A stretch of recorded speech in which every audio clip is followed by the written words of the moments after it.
Hey, welcome back to another episode of the award-winning Scuttlebutt Podcast. How you guys doing?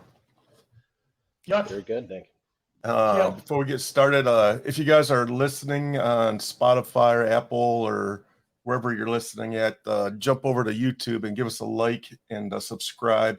We're trying to build our YouTube channel out, even though most of our listeners are audio. But before we get, and also I want to thank our Patreon members.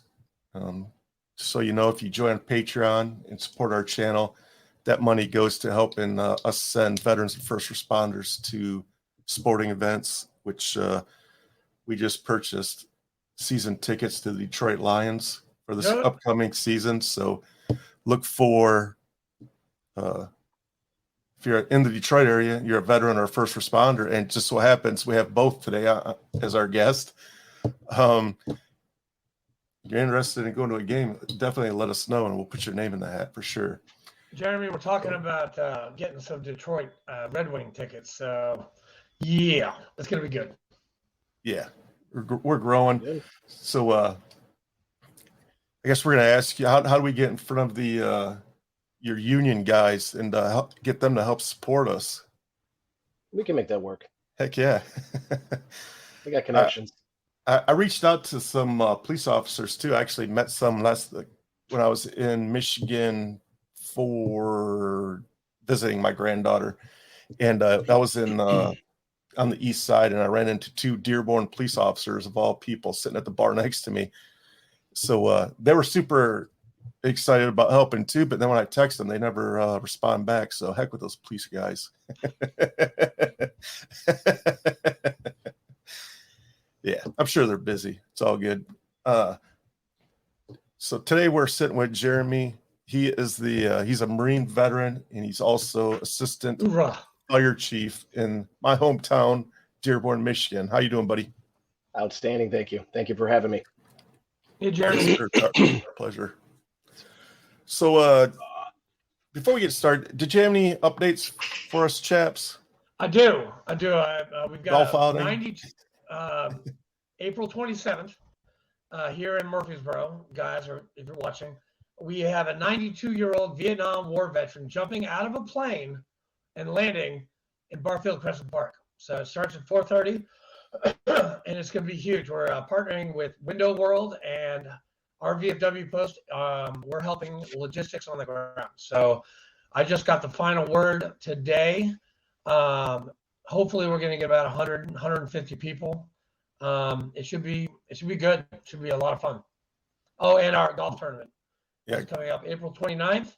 We've raised about $5,000 for the VFW Tennessee Foundation, and you guys better bring it because I'm playing, and I suck at golf. So if you guys don't beat me, then you guys suck.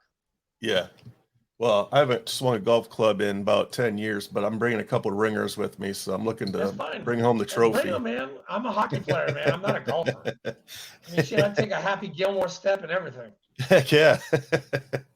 I like to lose balls in the golf course. Yeah, that's about what I do. So, Jeremy, would you like to introduce yourself? Did you grow up in Dearborn? Talk about where you grew up and how you became a Marine. Actually, I grew up in the west side of Detroit in the Warrendale area, Evergreen and Warren, for those who are familiar with there. And went to Catholic grade school.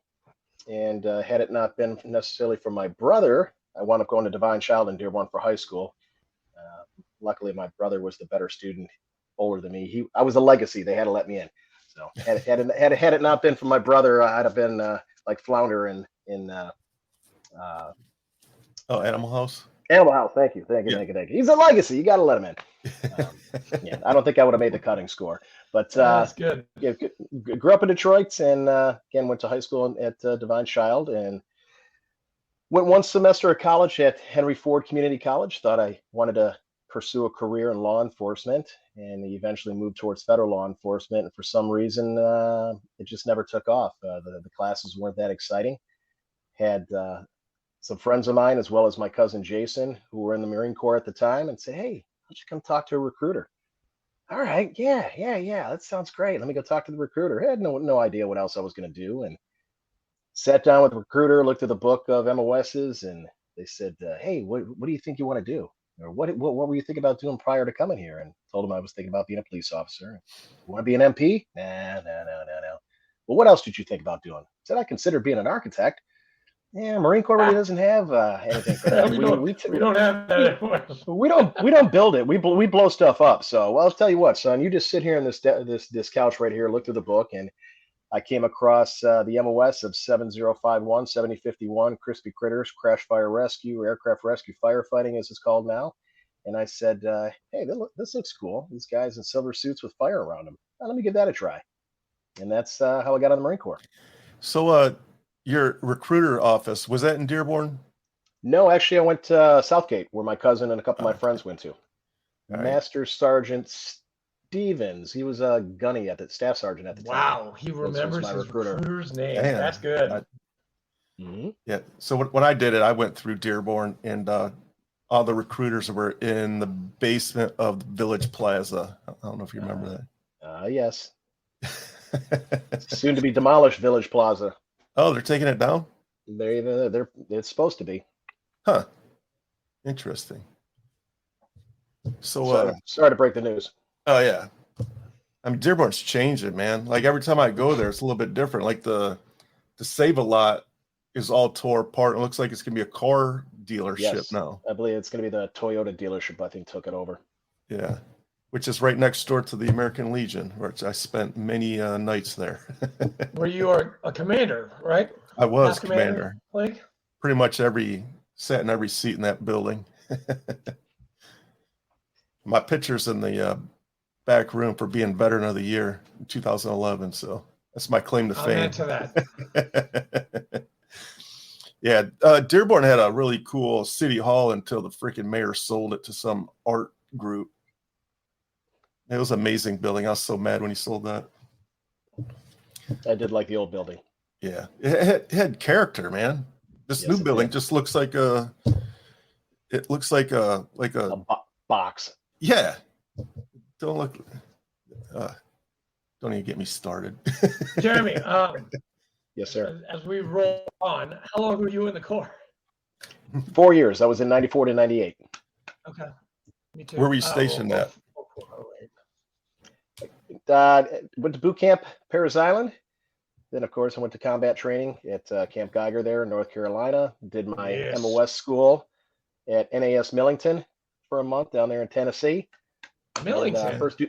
Yes, sir. What? I was just talking about Millington. I bought my my mower from Millington, from the PX there. It was a good time. Only there for a while. Believe it or not, our MOS school at the time was only a month long. So didn't get to spend a whole lot of time. Didn't have a vehicle, so I didn't get to really experience the town. But that's okay. From there, I went to Iwakuni for the first year I was in. Did deployments to Thailand for Cobra Gold as well as Korea, and then I spent the last 2.5 years in the wonderful stumps of 29 Palms. So, how long were you in Korea for? A little over a month. Oh, right on. Where the hell chaps go? He just dropped out. Yep. What part of Korea were you in? Trying to remember. That's one thing. Now I can't remember. That was Sorry, guys. I had a little bit of a delay on my thing. I had to get rid of it. Sorry. That's right. Hey, chaps, to be eligible for the VFW, how long you have to be in Korea? 30 plus, 60 plus days. 60? 30 a month or a year. Oh. Yeah. I was in Busan, Korea, like 100 years ago. that rings a bell. Wow. Shots fired. Sorry. Hey, he's been doing it all day to me today, so I need to get him back. Yeah, he got mad at me because I called Tun Tavern a gay bar. Oh my God! Them's fighting words, sailor. Yeah, thank you, Jeremy. Thank you for having my back on that. Seriously, man, you don't say that shit on Facebook. No. Hey, you still got a weird delay going, man. I know. I don't know what's going on with my thing. Well, turn your blur thing off. I think that's always it. Okay, hold on. Let's go with the camera virtual background. Let's go none. We gotta look at your mess. Is All right, that better? We'll see. Is that better? Yeah. For some reason yeah. that blur. Dude, every background like slows my shit up. Like now I have to like make this room look good because it looks like a Yeah, you need a Get a flag flag. like this. I got one downstairs. I'm just gonna have to bring it up for you guys. Damn. Well, since I'm on here, I got to give a shout out to Mike Ryder, my coworker, who actually made that flag, as I said, for my 40th birthday Beautiful. party. My wife surprised me. So, give you guys a little backstory on that. I was actually in my instructor coordinator class, EMS instructor coordinator, with my coworker, and I happened to mention to my wife that one of my coworkers made the flags, and little did I know that she contacted him behind my back. And while we're in class, they're texting back and forth trying to get my flag for my 40th birthday. I had no idea the entire time. And birthday came, my wife says, I need to borrow your truck. You don't like to drive my truck. What do you mean you need to borrow my truck? Kind of struck me odd. So she says, I got to go pick something up for you. Okay.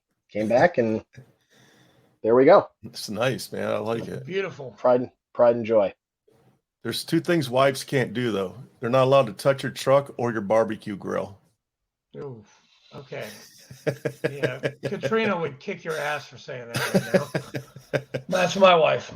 Yeah, she would definitely not have. She would definitely have words with you right now, Steve. I like to stay in trouble. So, did you actually get to fight any real fires were in the Marine Corps? Training fires galore. Never had. I actually only had one crash, luckily. AVAP Harrier, when I was out in 29 Palms, went down. We were sitting at our ready alert spot on the runway, which we called hot spot, watching the planes take off and land for a couple hours in the nice 110-degree heat of the Mojave, and happened to look out this way, which would have been north of the airfield, and we see a plume of smoke. And 29 Palms, of course, is one of the largest bases the Marine Corps owns, 926 square miles of Mojave, where they have the war games, the CACs, and blow everything up. I was there 2 times. I hate CACs. I hate 29 Palms. I hate it. Yeah, Can't stand it. It's got its advantages. But so we're looking out there. I see this plume of smoke, and I said, hey, that's not, they don't normally bomb out there.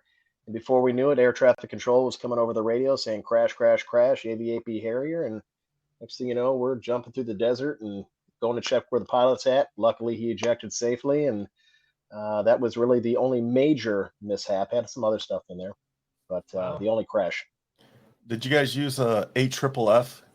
Yes, we did. We had AFFF then. We still used Halon on our trucks and PKP. Some things have changed. Yeah. Okay, you're gonna have to explain AFFF because I know Fleek knows what it is. I have no idea what that is. So aqueous film forming foam is a special foam that's utilized for flammable liquid fires. So the foam sits on the water, the fire, the fuel, and it doesn't allow the vapors to come up, so it keeps the vapors suppressed and doesn't reignite. Wow. Yeah, it's all over aircraft carrier. Which now we know. Richard has also got those wonderful PFAS in them. That the forever chemical that is causing cancer. So yeah, isn't that awesome? Yeah, we used to bathe in that stuff. Great. Yeah, exactly. Hey, that's you should talk to the VA. See if you got any of those 21 different diseases for the PACT Act. You might get an increase in your disability if you have it already. Been following some crash crew pages on Facebook and social media of individuals that have sought out the VA for certain things. So we're working on it. They're aware of it, but like everything with the VA, things are moving slow. And knock on wood. So far, even being in the fire service now for going on 26 years, I haven't had any symptoms. Not to say, but Phil Smith has been there. If I needed any help, he'd point me in the right direction. Yeah. Good. That's great. Fantastic. Yeah, Phil Smith is another Marine. He's the commander of the American Legion right now, and he's also he was a VSO. Yeah, of course. Yeah, he is I think he did almost 30 years in the Marine Corps, if I remember. I think 27 years. Wow. I don't remember. Just Yeah. retired as a master sergeant. Yeah. He's been there for a minute. Top. He's actually who gave me your number there, Richard, when I was in Nashville for my wife's birthday. Yep. I was just in Dearborn last week for work, and I saw him for a minute. Good man. I asked him to be on the show, but he said he forgets too much. I don't know if that's old age or just being a Marine. Yeah, probably a little bit of both. Both. Right. So, how did you take boot camp? You know, so you're 18 years old and you jump in, and some dude's screaming at you for what, 12 weeks? 13. 13. Oh, 13. Damn. Yeah. Don't say 12. Yeah, don't shortchange What's the you guys. longest boot camp, okay? Out of all the services. Yeah. All of them. Well, I was kind of surprised myself. I was an athlete. I wasn't a great athlete by any means, but I definitely put some time in prior to going to boot camp, try to get in as best shape as I could. And a few weeks into boot camp, I was promoted to platoon guide, where I subsequently was fired probably every bit of 26 times as guide for God knows what. But it came down towards the end. They fired me. They brought me back. They fired me. They brought me back. They fired me. Brought me back. And towards the end, senior drill instructor brings me in the house, and he says, "You're going to be the guide for final drill. You're going to be the guide when graduation. So we got to give everybody an opportunity at a leadership position. So just so you know, you're good to go. Now get the hell out of the office." Yeah, aye, sir. And that was it. So I exceeded any expectations of myself graduating with that. Had a great platoon. Still keep in touch with 3 of my squad leaders, as well as a couple other people in the platoon. They're almost 30 years later, and one of the highlights of my life. No regrets whatsoever. It was, I don't want to say boot camp was fun, but it was by no means as difficult as I expected to. All that mental game up there, more mental than physical. It's a mind game. That's right. For sure. It's funny. We had one of my guys in my platoon in boot camp. He said mind game to the drill instructor. That guy was scrubbing the deck for probably about a month, like with the scuzz towels. Remember those? The scuzz rags. Yeah, those stupid brown ones. Yeah, bear crawls with those. Yeah, but no, I agree with Jeremy. I thought boot camp was fun. We had 3 hots and a cot. Yeah. And then we went to Geiger. He went to Geiger. I went to Geiger. I went to 3-8 after Geiger, December 17th, 2004. And Jeremy, you went to, where did you go again? You went to Iwakuni first. Yes, Iwakuni. That's right. I've never been over there. I wanted to go there, but they said, here's your wish list. I said, Hawaii, Japan, Camp Lejeune. Where'd they send me? Camp fucking Lejeune. Yeah. That's right. You're going to be deployed in January of 2005. Good to go. Awesome. Yeah, I put Hawaii up on my wish list too, and I didn't get it. You know what? That makes 3 of us. Well, a funny story. When I was in Iwakuni, my first corporal that I was there, Rob Sepulveda, still keep in touch with him. He was originally from Honolulu, was leaving Iwakuni to go back to Kenai Bay, and he never even left Oahu. He was born there and never left the island until he went to boot camp. So when he was getting ready to leave Japan, and he said, "Hey, see if you can get some orders to Hawaii." And at the time, my master sergeant, the staff N2IC, Top McGrath from Boston, said, "Yeah, I got a buddy at the monitor's office." He goes, "I'll hook you up, Kick." He had that Boston accent. Kick. Don't worry about it. I'll hook you up. So about 2 months into it, I kept bugging him. "Hey, Top, do my orders come in yet? Do my orders come in yet?" Nah, they didn't come in yet. "Don't worry about it. Kick, you're going to Hawaii. Don't worry about it. I got you covered."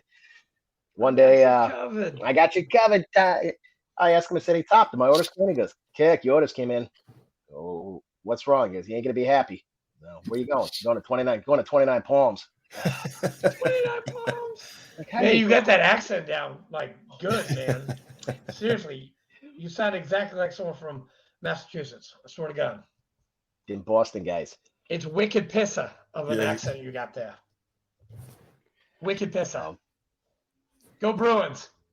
Go Bees. Hopefully they're winning right now. I don't think it started yet, did it? No, man. it started. It started. End of the first, 0-0. Oh, nice. Sorry. They're going to sweep Florida. Yes, the Panthers, yeah, they're okay. But no. Not Yeah, as you good can't as play the Bruins. hockey in Florida. Come on. Dude, I was there when the Panthers started, like in '95, when they were playing the University of Miami Arena.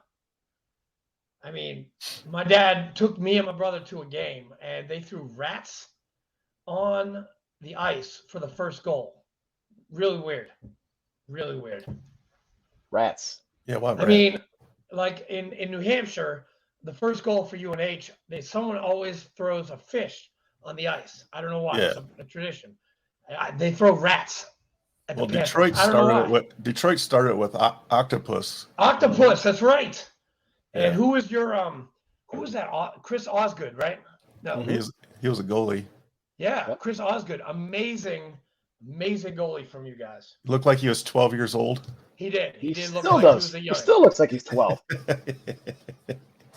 Still got hair and everything. I still have his card. From way I ran back in the into day.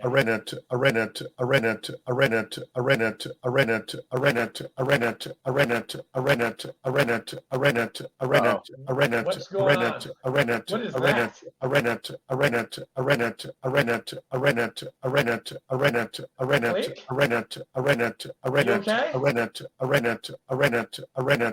You're having an episode right now.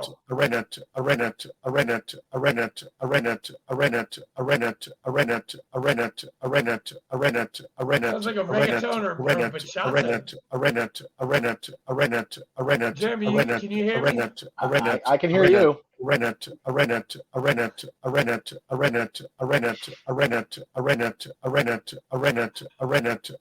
Uh-oh. Okay, we can do this. We can do this all night.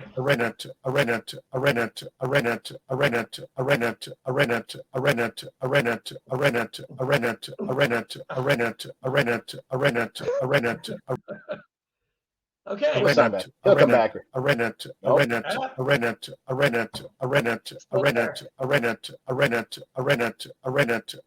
like a rap song, man. You are from Detroit, both of you guys. So this is like 8 Mile all over again. Just kidding. Oof. Very good. Well, he'll probably be back, Jeremy. I'm sure he will. So after '98, you got out, and then you joined. What? You went back to Michigan? Where'd you go?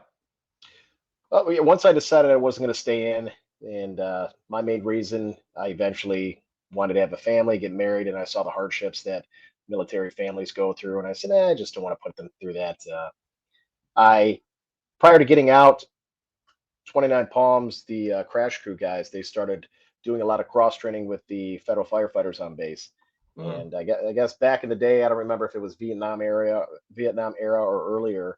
I guess the civilians and Marine Corps crash crew were combined at some point, and then whatever happened. So they were looking at the time to actually try to bring that back together again to where we were working together. But you've got military who they can tell to do and work as much as they want, and then you've got the federal firefighters who have overtime and everything else, and it just wasn't going to work. But needless to say, we did a lot of training together, had some great times, got to know the guys, spent 2 weeks straight at the base fire department working with them, as well as a short period that I was the assistant training NCO, that we got to schedule a lot of training fires, both their old base housing they burnt down. We had pit fires that we'd invite them to do simulated crash fires. And they said, well, we're going to be hiring. Why don't you apply? They helped me through the application process, all set to go.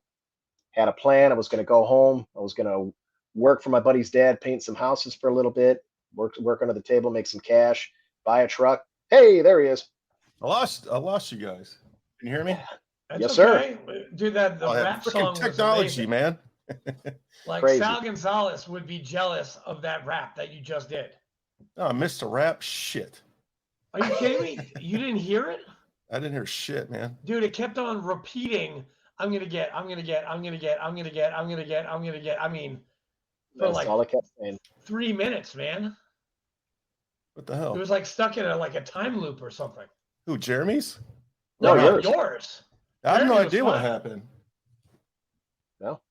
Freaking technology. I'm going to have to call my IT guy. And aren't you Get him. the IT guy? Yeah. Push. Yeah, start pushing. Yeah, for real. So Run Richard, to that tree until I get tired. Yes, sir. no, we were just, he was asking me what happened when I got out. And I was explaining to him that we did a lot of cross training with the base fire department, the federal firefighters. And I applied to that department, came home, was going to work under the table, buy myself a truck, drive back out to 29 Palms. I wound up getting offered the job, but federal fire department jobs, they get a lot of good toys and equipment and those types of things. But on base with the barracks, they're cinder block walls. You do have base housing, but the newer ones are sprinklered. There's not as much action as you would get to in a city. So I declined. After declining the job, I got out in April. I immediately started back to college that fall. I had taken some classes while I was in the military as well too. I got my California EMT basic out there. Got some fire science college courses down. So started at Schoolcraft College that fall. The following summer, I finished my associates, went right into my basic EMT, my fire academy, got those knocked out of the way. Then I got my paramedic knocked out. And my first full-time fire job, I was hired in the city of Melvindale back in October of 2001, a month after 9/11. Obviously, I was a firefighter prior to 9/11, so it wasn't that turned me towards the fire service. But needless to say, it had a major effect. And watching the towers drop and knowing how many firefighters were in those buildings, and just like a bunch of my friends, the first thing we thought was all those firefighters and all those people just perished in the towers. Yep. And we started talking to each other. Hey, can we go out to New York? What are we going to do? Can we go help? We want to help. We want to do this. And at the time, by the time we decided we were going to try to go out there is when they were advising, look, we just can't handle all these people coming in without being asked. It was just overwhelming. So I spent about 10 months in the city of Melvindale, and then I was hired in the city of Dearborn in June of 2002. And that is where I currently work. Yeah. I'm sure you've seen some pretty gory accidents. So do they have like grief counselors for you guys? I mean, how do you do this every single day and then go home and try to be normal?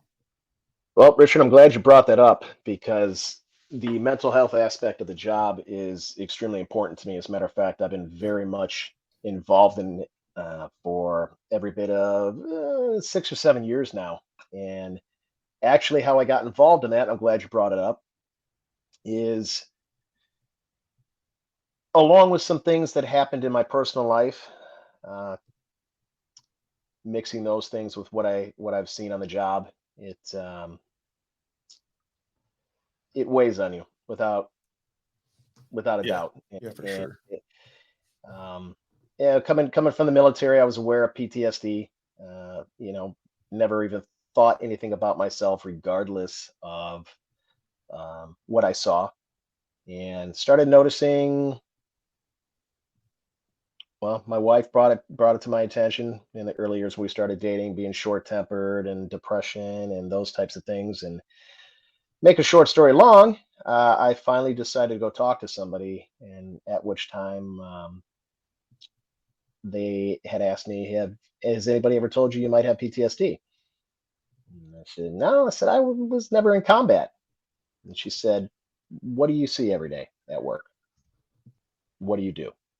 And how long do you do it for? I said, well, at a bare minimum, we have to work 25 years on the job. She goes, you see a lot of stuff in those 25 years? I said, yes. And she said, okay. Went through a little questionnaire, and she said, I want you to highlight every single one of these things that apply to you. Next thing you know, the paper is glowing, highlighted. And I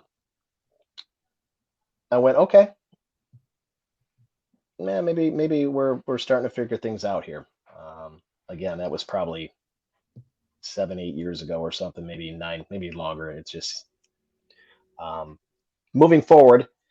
still was looking, trying to figure out how I can help myself and how I can help myself be a better person, be a better husband, be a better father, and not let these things that I've witnessed in my life, personal life as well as on the job, affect me. And I had heard about this gym down in Brownstown at the time called Victory Gym and Veterans Health Club. Richard, you heard of it? I have not, no. Saw it advertised and saw that they had PTSD meetings for both first responders and veterans every week. And very, very, very hesitantly, I went to my first meeting and sat in the parking lot for about 45 minutes prior to the meeting, checking my pulse as it's ticking away at about 160, feeling all flushed. Main reason being that I felt at the time, this is how many years after the second Gulf War had started, global war on terror, that if I'm surrounded by a bunch of combat veterans and I go in there telling them I have PTSD and I've never been in combat, how's that gonna fly? And to my surprise, meeting the founder of Victory Gym, Mike Emery, he was a Army veteran, combat veteran, originally from Taylor, Michigan. Him and a couple other of the fellas there, they were more accepting of my position than I ever would have expected. They said, first of all, educating me. It only takes one event in somebody's life to cause those moral injuries or those scars. And they said, how many years you plan on being a fireman? At least 25. And they said, yeah, well, it only takes one event. You're going to do this over an entire career, and there's an accumulative effect of what you see if you don't know how to deal with it. And something clicked at that point, and just kept going to the meetings and going to the meetings, making some bonds with some other veterans, bringing some other first responders into the PTSD meetings. They were peer led, no psychiatrists or anything like that, just the fellas, some of the gals talking the same language. And eventually I wound up taking over the meetings for a period of time. And I've been on our peer support team for our fire department now for a little over 3 years. Heck yeah. Very much involved. I'm very happy to say that the Dearborn Fire Department has been the tip of the spear for mental health in the state of Michigan. One of our members, Michael Mattern, is the chairman of the mental health committee for the Michigan Michigan State Firefighters Professional Unit. I can't talk. Michigan Professional Firefighters Union. There we go. That's a mouthful. And, yes, sorry. It's okay. And I couldn't even say that. Just all these things coming now, thinking back in the day, just kind of a little edgy. Sorry. Yeah. No, that's awesome, man. So that basically, Richard, to answer your question, it hasn't been until at the very, very late stages of my career that I started to learn of how to deal with these things. And I'm very happy to say that things are moving in the right direction. It's no longer, hey, kids, suck it up. If you didn't want to deal with this, you shouldn't become a firefighter. Right. Or whatever it is. It's now, that mentality is now the few. And the spotlight is on the mental health aspect. Yeah. That's great, So man. I definitely need to get you involved with us more, because our goal with the sending the veterans and first responders to sporting events is not just to send them to a game and say, here you go, kid, see you later. We want to send them with a mentor, so they actually have a night out and they can have somebody to, talk to. Yeah. So mental health is very important to us. And that goes along with having a support system, which, Jeremy, you've entirely found with this group, this veteran first responder group. That is something, actually, I just had a phone call with somebody yesterday who wasn't going to do anything, but were very confused. And I was like, hey, get to a peer support group. Talk about this in the open. I kept on asking this person, and I'm not gonna say if it's a he or a she, but I kept on asking, hey, do you think you have a problem? Do you think you have a problem? It took 10 minutes. And then finally they were like, yeah, I got a problem. Well, admitting that you're wrong, you're messed up, that's like the first step. I mean, I'm a recovering alcoholic, and it took me 18 years to realize that I was a drunk and I had a problem. I would get sober and then go back out. I would get sober, get back out, and I'm going on my 5 years sobriety, July 31st. I had a really good support system, a really good sponsor who took me through the steps. And it sounds like that's what happened to you, Jeremy. And that's what we want to do for our veterans that we send to these sporting events, that they can call us anytime, so we don't, so we can mentor them, so we can, make sure they're doing the right thing and they're making the right decisions instead of the wrong decisions. Yeah, so you're more than welcome to these tickets. Anytime you need a ticket, you just let us know. Thank you. So, Definitely be sending you to a Bruins game because they are the best in the entire world. Only if they're in Detroit, so we can watch Detroit beat the shit out of them. Maybe back in the day when Gordie Howe was there. Man, you're going way back. What was his name? What was the guy with the ponytail? What the hell was his name? McCarty? Yeah, Darren Oh my God. No, he didn't have hockey mullets. Yeah, they all had hockey mullets. Dude, that guy was a beast. So, my goal is once we get the tickets. That was a tangent. Sorry, my bad.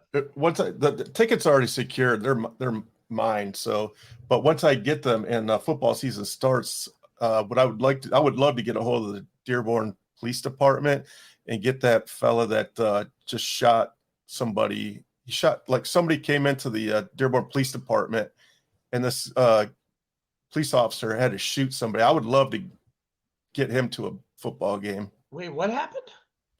So I don't know the whole story. I'm sure Jeremy knows it way more better than I do. So, evidently, a local who had a history of mental health issues obtained a firearm, decided to walk into the police lobby and look around and just point his gun at the officer working the front desk and pulled the trigger. Well, he had a misfire. And as he's trying to take care of his misfire issue, the police officer was basically trying to tell him stop, saying gun, gun, gun, gun, gun, gun. And he tried shooting him again, and the police officer did what he had to do and unloaded on him. Wow. Yeah, that was fairly recent. I mean, about a year or so ago? No, not even. No, this is the past 3-4 months, maybe. Okay. 5 months. Yeah, I think it was fairly recent, but I would love to get that guy to a football game. I'll see what I can do. I got some connections. Heck yeah. Yeah, I definitely appreciate any help. Jeremy knows people. Yeah. By the way, you did mention Warren earlier, and one of my fellow machine gunners is from Warren, Michigan, by the way. His name is Joe Baker. He was with MARSOC after he did 2 years with us, Marine Special Operations Command. Yeah. And then he went to Afghanistan. He got hurt real bad. And he coaches wrestling up in Michigan right now. And he's a member of our VFW post, by the way, in Tennessee. I hope he doesn't still live in Warren. I don't think so. I think he lives in the city. He lives in Detroit. Okay. Warren's very industrial. It's not very nice to look at. It's just manufacturing, and I don't know. It's like I wouldn't want to live there. Slapshot, right? It's like one of those towns, Slapshot, like the Little Chiefs. I don't remember. It's all industrial. Seriously? Come on, man. You're going way back, man. I remember it was Steve McQueen. No. Oh, wait. Paul Newman. Paul Newman was in Slapshot, yes. I wish Steve McQueen the Hanson brothers. Yeah, the Hanson brothers. The Hanson brothers. Yeah, I got you. I look like one of the Hanson brothers. I'm missing one of my teeth. Man, that's like 40 years ago. I'm supposed to remember this stuff. Putting on a foil, dude. Putting on a foil. Yeah, we'd definitely love to get you guys to a game. Shit, I think I'm trying to talk Combat Chaps here to drive it up with me, man. We'll take you and a buddy to a game. Dude, hey, don't we have plans already to go in June? Yeah, well, we're going to be on the other side of the state. Flag Day, yeah. We want to go. I told him about Flag Day in Dearborn, how great Dearborn does with Flag Day, and so we're talking about going up for that. All right. Well, I'm game, man. I'm not driving my car. We're driving in the Cadillac. Okay. We're not driving my car. We're driving the Cadillac. Sure. We're You're up driving in there. style. We'll see you there because I'll definitely be there. Oh yeah. So Well, I want to see Fleek's VFW. I want to see his American Legion. I It's the want to same meet you, building now. Jeremy. yeah, Dearborn is like they do an awesome job with veterans. The Memorial Day parade is amazing. Flag Day is amazing. Veterans Day is amazing. They do a great job. Yes, they Okay. do. I think what's the Memorial Day parade's like the longest running parade In Michigan, for in sure. Michigan. It's one of the longest, I believe, one of the older ones in the country as well. Yeah, it's like 90 years old or something. What's Dearborn famous for? Is that where Henry Ford is from? Yes. Yes. He is? Yes. Mhm. My grandfather spoke- knew Henry Ford personally. That's how Okay. my grandfather got into Ford Motor Company. I didn't know Henry Ford was from Dearborn, Michigan. Yeah. Sorry, my bad. No. How do you not know that? Dude, hey, he bought a house in the Low Country in Savannah, Georgia. I know that Yeah. house. It's called the Ford Plantation, but I had no idea. I knew he was from Michigan, but I didn't know he was from Dearborn. I thought he was from Detroit. Sorry. And they Dearborn. still have his house. They've got his house in Greenfield Village. Yeah, they have his house in Savannah, Georgia, Richmond Hill, Georgia. He bought a house right on the water. I mean, he had a shooting place. He had a place for oysters. I mean, huge. And it's now like a gated community. And his house is now a place where they have like really fancy dinners. Like I met Pat Yeah. Conroy there one summer, who wrote A Losing Season, A Prince of Tides. I guess the Great Santini. You guys read Great Santini? yeah. Yeah. Bull Meacham. Yeah, that's right. Oh my God. Yeah, good. Awesome, Jeremy. You Marines are so smart. Okay, yes, we're smart, but we get made fun of for eating crayons all the time. Which, by the way, Jeremy, that's a good question. Was that around when you were a Marine? Nope. 'Cause No when I was idea where was that in- came from. I didn't. I was too busy going to Iraq to worry about eating crayons. And like this whole crayon culture, I just want to punch people in the face. I just embrace it now. It is. Yeah. I don't know where it came from. Just like the Wooks. We didn't. Oh God, yeah. What's a wook? I'm not familiar with a wook. Jeremy, do you want to explain? You're the senior. Do you want to explain Wookiee to past Commander Fleek? No. You don't want to say it? Do you think you get in trouble or not being PC enough? Well, his assistant fire chief. Oh yeah. Okay. Never mind. You know what? I don't have any shame. I'm going to say it. A Wook is an FM. That's what they used to call them way back in the day. Female Marines, but there's Gotcha. other reasons. Yeah, I know there are other reasons. Yeah, but I'm Yes, not then gonna that's it. divulge Okay. them Yes. right now because I don't want to embarrass you. I don't want to embarrass myself, and well, Flake, I don't. I mean, you and I can be embarrassed together. I don't care. Yeah, one of our past guests, just recently past guests, Mario Fields, Sergeant Major. Yeah, he just sent me an email, and it had like the original documentation from the Marine Corps about how to treat Black Marines. I was like, holy shit, man! And this is in like our like, I don't know, I don't think it was our lifetime, but it was like just one generation away. I was like, oh my God. Yeah, they were. It was an official document from the Marine Corps. Yeah, they were the Montford Point Marines. They were at Camp Johnson right now, but Montford Point was where the Black Marines used to go way back. It's segregation, man. This stuff just blows me away. In chaps too, I've been told recently we always referred dark green, light green. Everybody was green. We didn't. that was what we were proud of. It didn't matter. And now you It can't was say, nothing. You can't even say dark green you anymore. And can't say that anymore. No. the whole purpose of that was inclusionary, that we're all Marines. He's just dark green. He's light green. We're all green. We're all together. We're all a green. team. Yeah. And in a time of where inclusion and everything is so important, you would have thought that that was something that they would embrace, but Yeah. kind of Well, gentler. I don't know. I just actually had the honor of meeting the 38th Commandant of the Marine Corps, Mr. David Berger, General David Berger, sorry, my old battalion commander from 2004. And he is doing some very large changes to our Corps. And you're I've not read and heard some of them. Got rid of tanks, got rid of my battalion, 3rd Battalion, 8th Marines. We folded our colors last year. 3-3, just on the chopping block. Scout snipers. I saw something about scout snipers, like it's going to be a platoon now instead of like the 6-man team or something like that. I don't know. It's this. So he's getting rid of tanks. He already got rid of them. They're gone. Got rid of them. Tanks They are were gone. gone, First tank, second tank's gone. A couple of years ago now. Wow. Yep. And then, yeah, those snipers, they're all going to be in the platoon. They're all going to be DM, designated marksman, which I don't know. I know a lot of scout snipers, and they're not very happy either. Excuse me. No, that was a prestigious. I mean, yeah, to take one that shot, away. one kill. Hey, Jeremy, who was your commandant when you were in? Who was that? Krulak. Krulak. The little one or the other one? The big one. The little one. Oh God, I heard stories about him. No, hold on. No. I'm sorry, not Krulak. No, I'm sorry. Mundy was my first. Krulak was before I got out. General Mundy was my first. Yeah. And Sergeant Major. I heard about Gray, Overstreet. and Monday, and Krulak, and then I had Hagee and Conway for my Marine Corps commandants.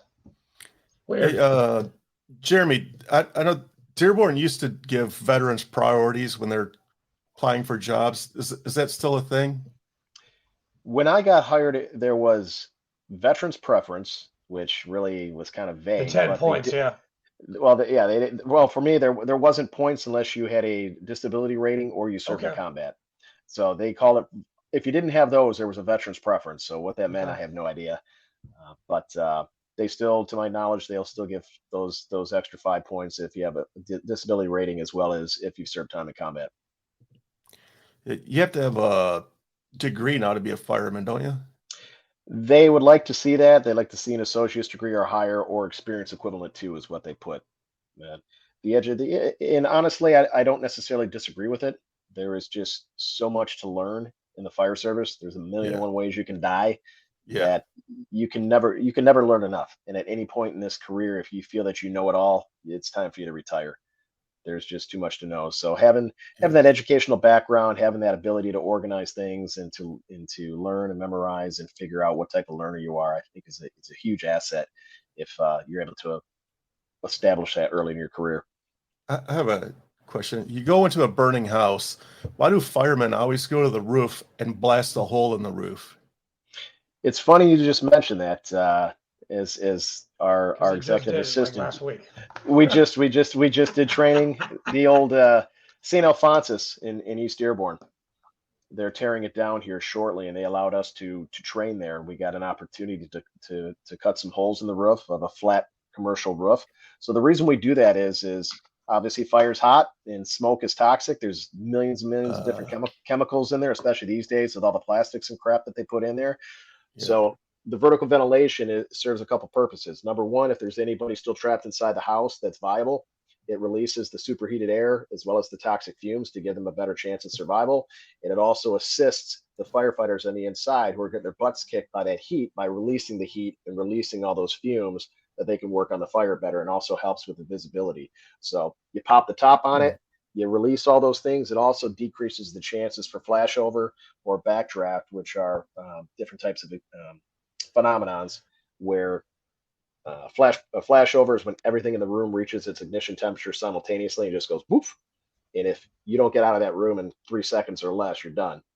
Backdraft explosions come from backdraft. So by taking care of those things, those help prevent those. It helps any victims on the inside. It also helps the firefighting efforts as well. I always wondered, because I was like, well, oxygen ignites the fire, so why would they want to do that? So more oxygen goes in there, but I guess it does the exact opposite. Yeah, I got you. Yes. Yeah, without getting into a whole fire science class here, fire needs things. It needs oxygen, fuel, and heat, as well as the chemical reaction. There's the fire triangle. When I came in, it turned into the fire tetrahedron, which they added that chemical chain reaction. Well, eventually the fire burns down, and it's oxygen deprived at that point, as well as fuel deprived. It's sucked up all the oxygen, the fuel's burning down. And yes, as you said, you throw oxygen in there, that's when you can have a backdraft. You have that sudden influx. Oh my, dude, seriously, you sound like Robert De Niro right now in Backdraft. Like my favorite, that's one of my favorite movies. Hey, kid, I got a little problem here. Have you ever had so they always say you ever had somebody that, what do you call it? Somebody that lights fires on purpose? Arsonist. The arsonist. You ever had an arsonist where he lit a fire and then circled back around to watch you guys put it out? Does that actually happen? It does. I have not witnessed that in my career. I mean, there's been plenty of arson fires, but arson is very difficult to prove to begin with. It's one of the hardest things to do, especially when you send a team of firefighters in there who are smashing stuff and spraying hose lines all over the place. A lot of times it messes with the evidence that the arson investigators need to get their case. So I'm sure it's happened. I've not witnessed it, but that is one thing that we're all taught from the fire academy to start looking for if you can. If you're not just chomping at the bit to get in the fire, your first fire, and that's all you have is blinders on and there's the fire, go get it. But that is one of the things you definitely have to look out for. Anything suspicious on the outside, anybody suspicious in the crowd. And if you do see that, then they'd like you to either point it out to the cops or point it out to one of your investigators, or if you're the officer in charge doing any investigation, that ask them, hey, can I ask you a few questions, and maybe get some information from them. So it is a real thing. I just haven't witnessed it personally. Yeah. What's your rank in your fire department? I am a newly promoted assistant fire chief in a new position that was created. So congratulations. Thank you very much. I am now, the new position is the assistant fire chief of professional standards and development, which mainly revolves around training, which is right up my alley. So when this opportunity congratulations, man, that's awesome. Thank you. I'm very excited. I feel that even as a line captain that I was prior to this promotion, this honestly gives me a bigger opportunity to make a bigger impact on the entire department, as opposed to just my crew. I now hopefully can help with the training and the professional progression of every member on the department, as opposed to just my crew. That's great. Do you have a favorite firehouse in Dearborn? Honestly, I have two. Station 2 on Outer Drive, which was my first station. And that's the side of town where I live. And I spent at one point a majority of my time at Station 4 on Schaefer in the East End as well. I like both those stations. Yeah, I grew up right down the street from 2. I grew up at Grinley Park in Oxford. Yes, you guys used to blow past my house all the time. Grinley Park's the main thoroughfare. Yeah, for going over there in that particular district. So yeah, it's very cool. Have you ever had to? Have you ever got a call and you rolled up and it's a loved one or somebody you know? Too many times. Damn, that's got to be hard. That's one of the negative sides of living in the city, growing up in the city where you work. There's pros and there's cons, and obviously one of the negative sides is exactly what you mentioned. Sometimes it's great when they see you and they know, oh, thank God. Oh, you can hopefully, if it's not that critical of a scene, if it's some kind of, I don't want to say minor, but nobody's presently dying, might still be an emergency, that they see somebody they know, makes them feel a little bit more comfortable, helps the family out, helps work through, as well as the patient as well too. If they know you, like, oh. And I used to work at Oakwood Hospital, the ER, as a paramedic for years as well, and also Heritage Hospital in Taylor. So if I didn't see people I knew at work, I'd see them at the hospital, and it's there's some positive things about it, but also sometimes negative. Do you have to be an EMT before you're a fireman? Is that a progression? That's majority of the suburban departments these days. You have to be a paramedic as well. So our entire department Do everything. is all paramedics. All of our fire rigs are all advanced life support, including the ladder trucks. They all carry the drug boxes, your monitors, and it's a good thing for the citizens, because if all of our ambulances are out, our fire trucks can respond. They can at least stabilize the people. We have everything we have except the ability to transport, which eventually we will. So that's a huge plus. Yes, sir, chaps. Jeremy, thank you for taking my question. As a paramedic, EMTs or paramedics, which ones get to do the trachea thing? Paramedics.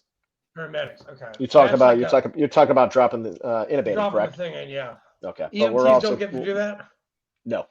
They limited what they can do. Okay. We can also, if necessary, we can do a surgical crike where we actually have to cut into the throat and drop the tube in there as well. If the airway's compromised or their jaw, we can't actually put an endotracheal tube through the oral airway. We can cut through the throat and drop the tube in there to breathe for them. As a lifeguard, I am not allowed to do that.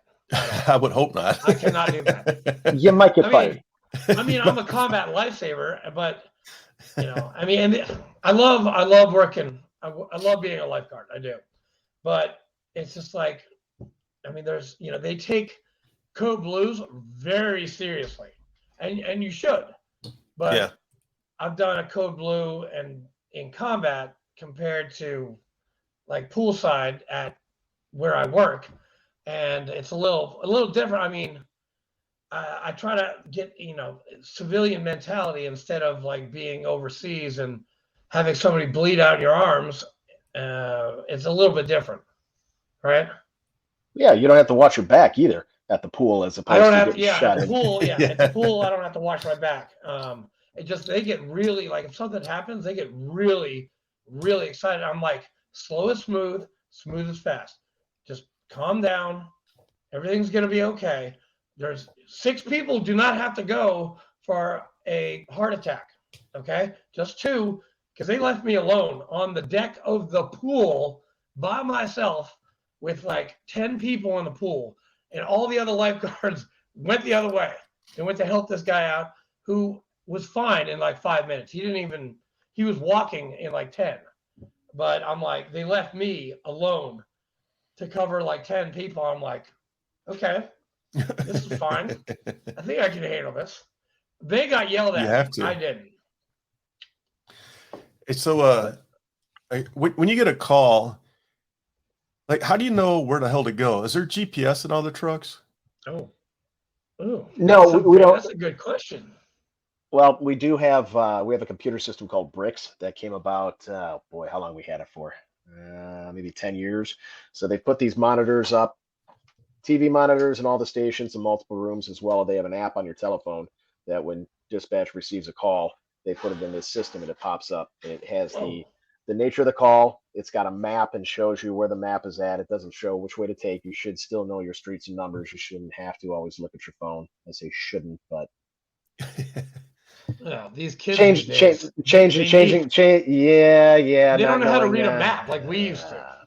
Oh, that was when I first got hired. Well, even the new hires today, they still get the maps and they get hired. But when I first got hired, for your first couple of years, that map didn't leave your pocket. It was always, you were studying, you were quizzed on streets and numbers and districts and those types of things. Okay. So yeah, it pops up on the screen and it shows you where the call is at and tells you what the nature of the call is, and off you go. Yeah, I've lived in Dearborn my entire life except for the last 10 years I've been here in Tennessee, and I would be lost. I still get lost, Well, even there's those obscure little streets in the city that if you were to ask most people, like Locust or where's Locust? That's over in the West End, or Bertram in the East End. There's just these little tiny blips on the map. And then the ones that curve and go this way. The East End was easier to remember the streets because they were more of a grid pattern. They didn't necessarily go at angles, but the West End has some that curve and gets a little more difficult with some of those. Dearborn's 22 and a half square miles. So it's not a small city. No. How many people in Dearborn? We're over 100,000. I thought the last census, we reached 109,000. Damn. That came in. Which for years, the census only says so much, with our population. our Middle Eastern population, we knew for a fact when we would go in the South End that many family members in these houses, multiple families living in these homes that normally you wouldn't see, that that the census is not getting all these people. So we knew for years that our population was much larger than what the census had said, and finally it's representing. I still think it's under, but the fact that we're over 100,000 brings some perks for the city in regards to grants and those types of things as well, which is fortunate that we can provide better service to all the citizens because of that population size. And when we took over Melvindale as well, that helped us out. So do you have to know how to cook when you're a fireman? I hear firemen are excellent cooks. I hear that too. Some are horrible. A lot of ramen noodles, macaroni and cheese. We don't eat bad. Well, I take that back. We don't necessarily eat healthy, but we eat very, very well. We have some excellent cooks on the job, and a lot of recipes have made their ways through the generation that are still oldies but goodies. We'll keep them on the shared drive in our computer. So some of the new guys that don't know how to cook, still living in mom's basement, never cooked anything besides peanut butter and jelly. Here you go, kid. Just follow this recipe. We'll help you out. We'll teach you how to chop an onion. We'll teach you how to chop it without cutting your fingers off, how to chop a tomato. Keep your thumb back. Keep all your fingers back. Don't. Teaching them that a sharper knife is actually safer, provided you use it properly. So how many times have you guys wasted food because you're in the middle of cooking and the bell goes off and you have to split? Well, you try to shut everything down before you go, but ultimately, depending on what you're cooking, if you stop in the middle of the meal, there's no saving it. So at that point, it's let's go get a pizza. Yeah. Do you guys have like an average of how many times you have to go to a scene? Like, have you guys like gone down to like every 5 minutes, every 7 minutes, every 15, whatever? On average, I believe the city averages about 25 to 30 runs a day between the 5 stations. That's compared to other larger cities where they're running 40 calls out of a station. But we run a little just about 17,000 calls a year in Dearborn. And when I started, we were just below 10,000. So that goes to show you how much they've increased in 21 years. Does the city pay for your guys' food, or does everybody chip in when you show up for your shift? We get a food allowance as part of our paychecks, and what we do, depending on what station we're at and how many people are at that station, we have what's called a board bill that will pay into it based on the number of firefighters that they have at the station. So I believe my last station was $50 or $60. Everybody puts that in, and each payday you use all that money, you buy your food, you see how much money you have left at the end of the payday, you divide it by how many meals everybody ate, and that's what you just pay, and it rotates the money back every payday. You just keep putting the money in based on how many meals and how many days you ate, and rotate it. How many firefighters per station? It just depends on which station. So our like headquarters. 2 and 4. Your favorite 2 and 4, right? Station 2 is the largest station. They have 2 engine companies, a truck company, and an ambulance there. And Station 4 had a truck company, an engine company, and a rescue company. But depending on the manpower for that day, Station 4 can now have 2 ambulances in service, depending on how many people are on shift. Is it like the Marine Corps, like a platoon? Like a platoon is like a truck company, or is it like a? No, not really. There's really, for our department, we nothing really we can compare to that. So some of the larger cities like Detroit, they have battalions. Certain areas that are more comparable to the military. But for us, we have 3 shifts. Shift 1, 2, and 3. Some will do A, B, C, and our rotation of how our shifts are. We work it averages out to be a 56-hour work week. So we'll work 24 on, 24 off, 24 on, 24 off, 24 on, 4 off. Whoa! This is the schedule. That's a lot. Yeah. And the bed's comfy? I hope they are. No. No, we're due for some new ones. That's in the work. That's in the works. We're definitely due for some new ones. Do you guys have to go by like the HIPAA laws? I'm assuming you do, but like, are you allowed to go home and talk to your spouse about what happened? If you wish, I mean, who's going to listen to you if you talk? It's Yeah. to the general public is where the HIPAA laws generally come in. But bless you. Thank If you. number one, if you have, this kind of goes along the lines with the mental health thing, just depending on the type of relationship you have with your spouse, and it's kind of a double-edged sword. You want them to know you had a rough night, but you don't want them to know. You don't want them to worry, but you want them to know again why you're in a crappy mood. You're tired. You're dragging ass. I've been fairly open with my wife my entire career, and which has helped in regards to dealing with the mental health issues, and her having a better understanding about what we go through and why I'm moody or why I fly off the handle sometimes. Not using it as an excuse, but these are the things that definitely contribute to those negative behaviors. Right. Yeah. How long have you been married? We are coming up on 14 years. Wow. Again, congratulations. Yes. Thank you. And 2 wonderful boys, 2 sons, Brent and Bryce. My oldest is in 5th grade and my youngest is in 3rd grade. 5th grade. Is I that guess middle youngsters. school? Yeah. Well, they go to a private school. They go to Divine Child Elementary School. So So they were smart. Hey, they were smart enough to get in. Shots fired again. There's no entry test for kindergarten. Okay. Hopefully they're smarter than me. That's every father's wish, is their kids turn out better than them. But yeah. As a matter of fact, while I'm on here, I want to congratulate my son Brent. He had a lacrosse game tonight. It's his 2nd year playing, and he scored his 1st and 2nd goal ever in the game tonight. So I'm very, very, very ecstatic. Definite proud dad moment. I'm helping coaching, even though I know very little about lacrosse. They needed help.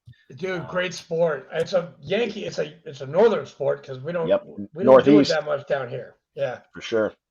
It was big in my high school. I was a rower. I was never a lacrosse guy. I tried, and I just sucked at it. So I couldn't do the cradling thing. Yeah, that was terrible. They didn't even have it when I was there. So when my son said he wanted to play, I went, okay, it's a physical sport. Is he a midi D-back goalie? He's an attack this year. Last year he was He's an attack. This year he's attack. Yes. So I knew from the beginning. People said, do not let him be a goalie. You don't want to be a goalie in lacrosse. They don't have pads like in hockey. You get hit in the eye and the shin and the arms and everywhere else. That ball going 100 miles an hour. It's going to let you know you're awake. Does what kind of lacrosse stick does he have? Brine? Does he have? I couldn't tell you. Okay, good to go. It's orange. Sorry, it's orange. Combat chaps trying to get technical.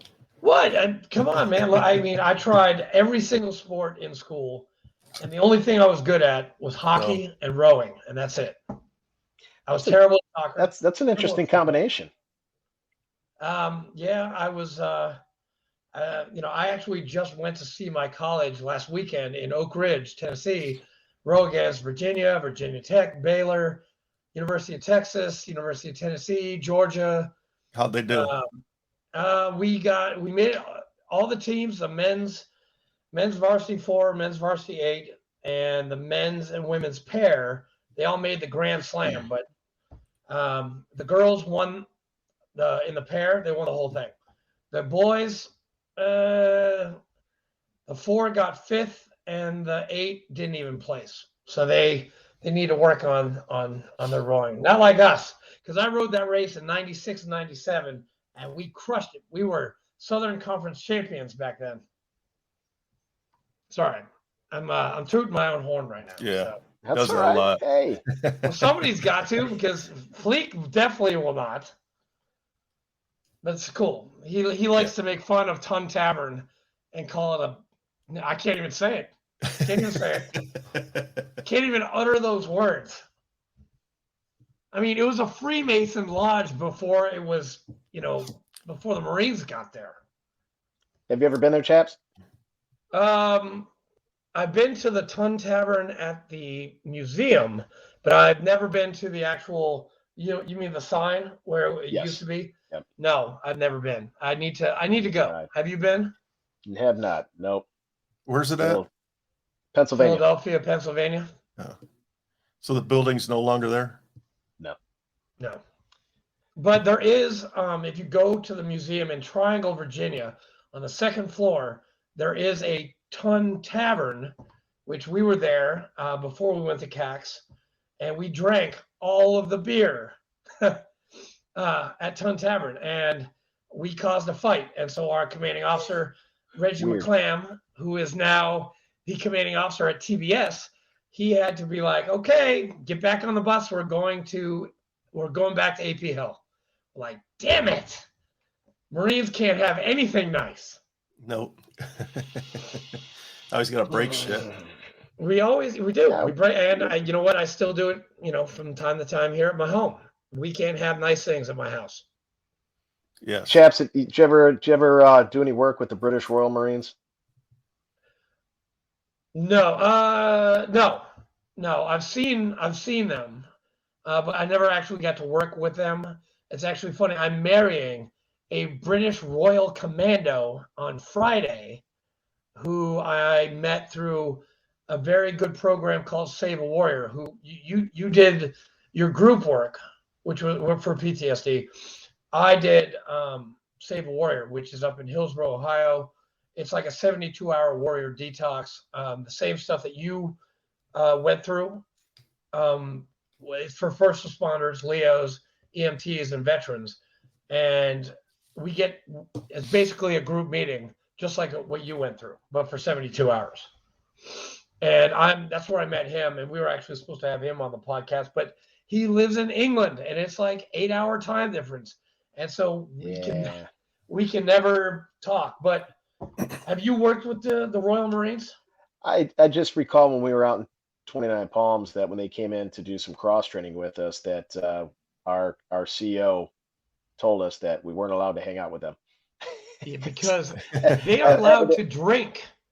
I mean, they could drink on training exercises, like with a mortar system or a 50 cal, and they're having like a pint. I'm like, what? I heard stories like that. I'm like, no way. And you always knew when they were in town because you go to the base pool and all of a sudden you got a bunch of guys running around in Speedos. Like, oh, the Brits are here. I heard that rumor too. Mate, what'd you get out as in the Marine Corps? Sergeant? You did? Damn it. Damn. If I hadn't gotten NJP'd, I would have been a sergeant too. Damn it. Well, I guess you were a real Marine then, because I didn't have an NJP, right? Isn't that what Chesty said? Take me to the parade. He did. See my real Marines. Yeah, but they probably did that at home. I got my NJP in Iraq for drinking in Iraq. I had everyone from the battalion commander all the way down to the most senior lance corporal yell and scream at me of how much of a dumbass I was. And I was a dumbass. It happens. You live and learn, man. My first man. sergeant had a fucking field day with me. Oh my God. Ugh. Sergeant Major Guzman, wherever you are, thank you. Sorry, he's in Tampa. He's probably watching this right now, or he will watch this on Thursday when it comes out. I'll send it to him especially. Good deal. Yes. All right, you got any else? You got anything saved rounds for? I was just gonna push my cookbook. Yeah, I'm writing a cookbook right now, and all the proceeds are gonna go right into the fund to help us buy tickets. So if you got any cool fireman recipes, Dan, that you want to send our way, send those a fleet. Yeah, we'll give you the shout out in the book for sure. 5-alarm chili, right? Isn't that a thing? Oh, damn. That sounds delicious. Not my expert. I'm probably my chicken marsala is probably my top one. Oh, hell yeah. Chicken. That sounds good. That sounds awesome. That sounds really good. Yeah. Sorry, I'm hungry. I'm really hungry right now. Man. Yes, so I'm actually going to hopefully wrap up that book here shortly, but I'm going to start on another one right after that. And I can't believe you're doing that. Combat Chefs is his brother was a chef, and he died at early age, cancer. He died of colon cancer. Yeah, so we're going to do a cookbook for his brother in honor of his brother. Dude, my mom is gonna she's gonna cry. Well, don't tell her about it until it gets printed, and we'll just give her a copy. Hey, Listen, I can say whatever I want because she doesn't do any of this stuff because Yeah. she's a Dem, and she loves Nancy Pelosi, and she loves Chuck. Oh. Chuck, what's his name? I don't even care. Hey, we don't talk politics on the show. Yeah, but she was gonna love it, even though she is a Democrat. Sorry, no offense, Democrats. Hey, Democrats to be are people one. too. Hey, I was one back in the day, and then I got smart. Oh, we're gonna get a lot of shit for that one. Yeah. I am. Nice going, buddy. Yeah, it's okay. We don't want to alienate half our audience, man. Half? Dude, come on. Never mind. That's true. We're not going to go there. I just try to stay away from politics. Thank In you. the beginning. Hey, you didn't in the beginning. I did. Well, sometimes I get pissed and I run my suck. You get I remember some of our first episodes. You were heated, man. And you yelled at me. I didn't. It wasn't me. Well, to be fair, was that before or after the exit of Afghanistan? That one fired us up a little bit. Yeah. That's well, it didn't fire me up. It fired my boss up. And then I had to tell you, and I hated telling you. Yeah. So, But I won't mention his name. He knows who he is, sitting on his palace of gold up there in, I can't even say the state because it'll give it away. Are you talking in riddles again? Bravo whiskey. I speak Marine. Blah blah blah. Yeah. Kill. All right. So before we sign off, Jeremy, is there any parting words? Yeah, got anything, man. got anything going on that you want words? the world to know about? No, I greatly appreciate you having me on the show here. I think more than anything, if you would have told me 20 years ago that I'd be on a podcast talking about mental health or on a podcast, there I go with the Boston again. podcast alone. But no, as far as the mental health goes in regards to first responders, military, you're human. We're not supposed to see these things, and stuff happens. Don't try to blow it off. Don't try to avoid it. It's once you've experienced those things, it's with you for the rest of your life. You have to learn how to deal with them one way or another for your welfare. Amen. As well as your loved ones around you. And it takes work. It's without a doubt, just like anything in life. Anything that's worth getting is going to take sacrifice and effort. And your mental health is no different. You have to put the time in. You have to research. You have to work at it. And it's difficult, but it can be accomplished. And you are not alone. Gentlemen like yourself, there's other organizations. Reach out. There's plenty of people. Don't sit alone and suffer. We like to say that although first responders and military, the PTSD is different battles, but the same wounds. And we can relate with that, how it affects our lives. So reach out to your brothers, your sisters. The peer support is absolutely phenomenal. People talk the same language. They've been there, they've done that, they understand. Reach out to those people. And we'll continue to fight. This isn't over with. This is till the day that I die, and I'm sure you gentlemen as well. We're going to keep helping our brothers and sisters. Raw. Yeah, well, 100%. That's what we're here for. And if you're listening and you're struggling, reach out to us. We're pick up the phone. Call us. There's definitely our numbers are out there. If you need anything, you call us, shoot us an email. Jump on our social media. If you don't have our numbers, just call us. It's 22 veterans, they say every day, but just more like that number is more like 44 veterans killing themselves every day, and it has to stop. If 44 dolphins were beaching themselves every single day, I'm pretty sure the Department of Natural Resources would step in and do something about it. But hey, it is what it is. We're here for our brothers and sisters. If you guys need anything, definitely reach out. And Dearborn Fire Department, I just want you to know that we got your back. And if you guys want to go to a Detroit Lions game this year, let us know, and we'll put your name in the hat. We only have 2 seats per Sunday, but that's a start. Hopefully one day We'll have more. We'll have more. We're going to grow. Hopefully, my main goal is to send somebody to a Super Bowl or a World Series game or something big like that. I think that would be awesome. That's a big lofty goal. And I think with the help of Single Tree Barbecue and the fundraisers that we can do, I think we can definitely do that. Yeah, I think we can too. So once the word gets out and people see what we're doing, I think it'll happen. Yeah. How can you not support that? How can you not? I hear you. Thank you, Gents, Jeremy. for that. Thanks for jumping on. Thank you for your service to not only our beautiful country, but my beautiful city of Dearborn, Michigan. Thank you. My pleasure. And thank you for having me, guys. Semper Fi. Next time I'm in Dearborn, I'll definitely look you up. Might be down in Tennessee. My best buddy lives in Franklin, so we might be heading down. 30 minutes away, man. It's just right over there. It's not far from us. And we were talking about moving down there eventually too, sometime. So get out of here. No, the only thing I'll tell you about moving down here is first thing you do is buy a storm shelter. These spring storms, man, they scare the crap out of me still. And I've been down here for 10 years. It seems every year they get stronger and stronger. Yeah. I hate them. Sometimes I'd rather deal with winter, but then my wife's like, no, we're not going back. I miss the snow, man. I miss it. You can have it. Wow, it was 80 degrees the other day. Then it's air conditioning. No, this is terrible.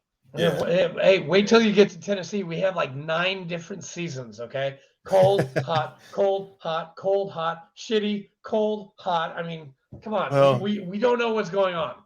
It's definitely better than Michigan. It's a crapshoot here in Tennessee. The winters here are awesome. The summers are like Satan's anus. It is. It's pretty fucking bad. That's unique. It's like 29 palms. It's humid as shit here, but hey, I like Tennessee. It's a nice place to live. I'll take the sunshine. It was 80 today, man. It was a nice, beautiful day. It was beautiful. All right, we're gonna sign off.